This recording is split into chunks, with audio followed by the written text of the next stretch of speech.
मुंबई सारख्या शहराचा सातबारा नाही, म्हणून तर अडाणीच्या यांनी नावावर शिवसेना तोडली ना.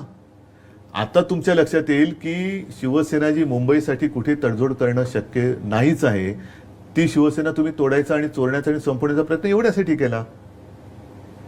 नाहीतर धारावीचा पुनर्विकास मी करत होतो, पण धारावीमध्ये माझी आज सुद्धा तीच मागणी आहे की धारावीकरांना त्यांच्या धारावीमध्ये एक वैशिष्ट्य आहे. धारावीमध्ये प्रत्येक घरामध्ये एक उद्योग आहे. त्याला अगदी मायक्रो स्केल म्हणा, स्मॉल स्केल पण नाही, जगातले अनेक ब्रँड तिकडे बनतात. अनेक आणि छोटे छोटे.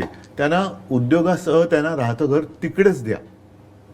आता काय चाललेलं आहे, आता तिकडे सर्वे सुरू केलेला आहे आणि आत्तापर्यंत जो काही सर्वे सुरू आहे झालाय, काही हजारात असेल, शेकड्यात असेल, त्याच्यापैकी माझ्या माहितीप्रमाणे 80% लोकांना अपात्र ठरवण्यात आलेलं आहे आत्तापर्यंत जो सर्वे झाला त्याच्यात. म्हणजे हे जर का तुम्ही पुढे नेलं तर धारावीत राहतील किती लोक? फार कमी. आणि त्या लोकांना जर तुम्ही सांगितलं अरे इकडे एका खोलीत तू मरतोयस, तुझं आयुष्य इकडे गेलं, तू त्या कचरा भूमीत जेवणार डम्पिंग ग्राउंडला जा, तुला 2 खोल्या देतो. म्हणजे अख्खी धारावी साफ करणार, त्या धारावीमध्ये टॉवर बांधणार आणि त्या टॉवरमध्ये मराठी माणूस राहणार का?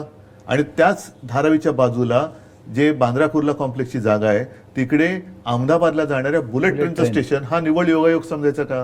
म्हणजे एवढं सगळं धडधडीत डोळ्यासमोर आहे. धारावी रिकामी केली जाते. धारावीमध्ये जे टॉवर येणार, आज तिकडचे जागांच्या किमती काय त्या बघा. त्या किमतीला मराठी माणूस किंवा कोणी मुंबईकर जो आहे सर्वसामान्य तो जमीन घेऊ शकणार नाही. मग तिकडे येणार ते कोण येणार की त्यांच्यासाठी बाजूला अहमदाबादला जाण्यासाठी बुलेट ट्रेनचं स्टेशन आहे. उद्धव साहेब